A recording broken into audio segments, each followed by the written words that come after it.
Nagsalita na po si General Torre, mga kababayan, patungkol po dito sa warrant of arrest ni Bato de la Rosa na kung sakali daw po na aarestuhin na si Batorni ay kinakailangan daw po ng mas maraming men in uniforms. No, ibig sabihin no, kung kay dating Pangulong Duterte, ilan ba yun? Mga 2,000 na kapulisan? Kung 2,000 po, no, example, kung 2,000 po mga kababayan, ang aaresto o ang naghanda para kay dating Pangulong Duterte, kay Bato de la Rosa daw po ay mas maraming men in uniforms daw po ang kinakailangan pag inaresto o pag aarestohin na daw po si Bato de la Rosa. Ayan o, ayon kay Torre, mas maraming men in uniforms ang kinakailangan para arestuhin si Senator Bato de la Rosa. Bakit to? Kasi nga ayan o, di ba? Sila na mismo ang nagpapakita na hindi nila nirerespeto ang ICC. Sila na ang nagpapakita at nagpahiwatig na si Bato de la Rosa nung panahon na inaaresto ang dating Pangulo na may kakayahan siyang magtago at mamundok, di ba? Nimpa Osma. Na may kakayahan siyang mamundok. Kaya po, ang tingin ko dito, nadulas lang talaga si Boying Remulla. No? Ilang kaya? Tingin nyo? 5,000? 10,000 yung para kay Bato de la Rosa? Para sigurado? At tingin nyo po, mga kababayan,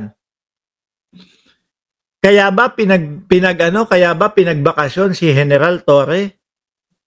No? Mahaba ho yung bakasyon ni General Torre kasi.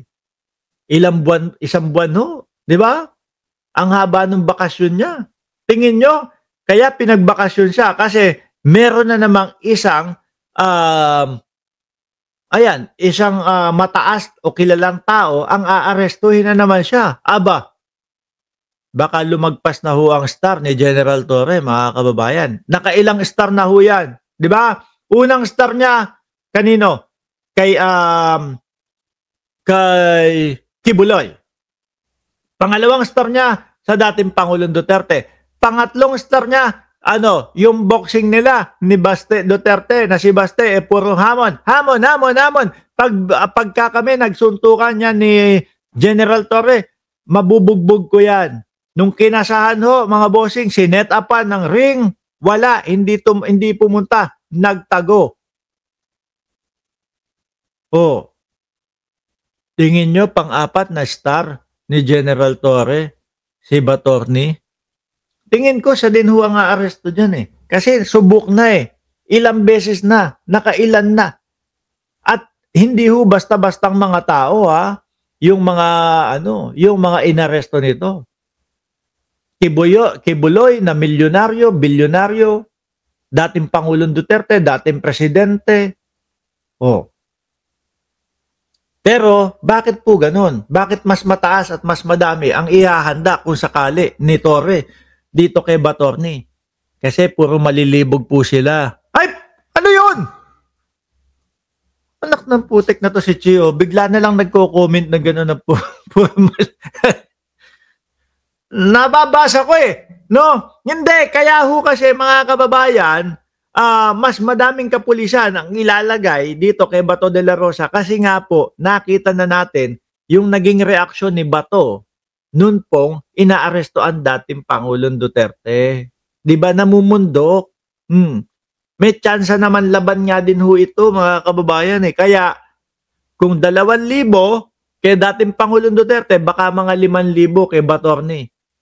No? Sabi naman ni Tito Soto,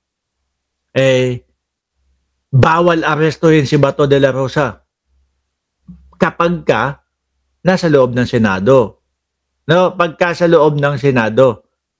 Yun. Bawal arestuhin si de la Rosa pag nasa loob ng Senado. Wag ho kayong magagalit Dito po kay Tito Soto. Kasi tingin ko, miski naman po sino ang Senate President, mga kababayan, yan po ang gagawin. Yan po ang sasabihin. Kasi po, yun yung protocol nila para po doon sa mga senador. Kahit sino naman pong senador, mga kababayan, ganyan din po ang ang sasabihin. Bawal sa loob ng Senado. Mhm.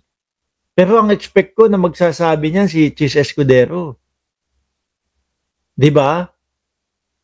Expect ko na magsasabi niya si Chis Escudero. Si Chis kasi ang nagsabi na tutulungan si Bato de la Rosa sa abot ng legal na makakaya.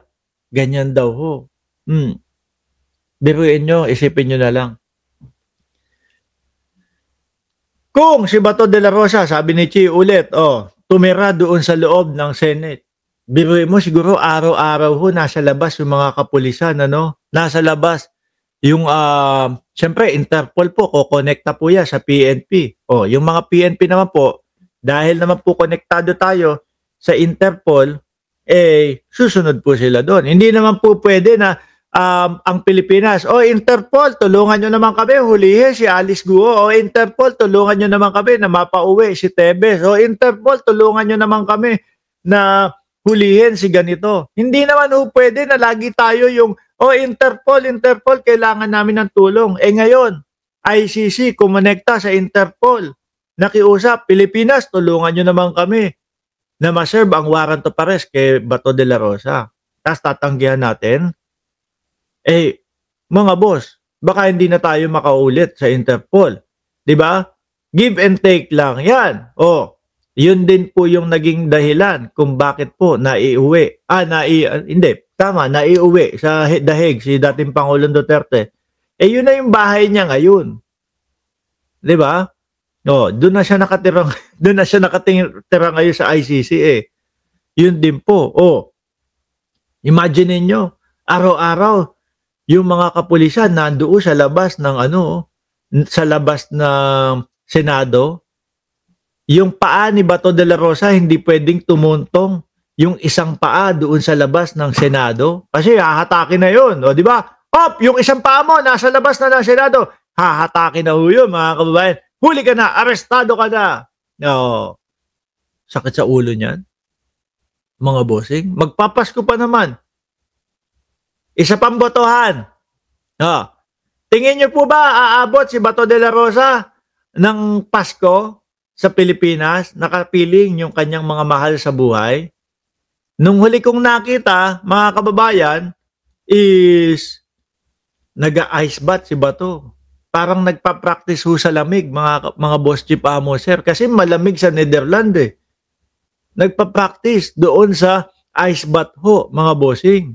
Sabi ni Chris Angel, hindi naaabot daw ng Pasko si Bato. Ayun nga.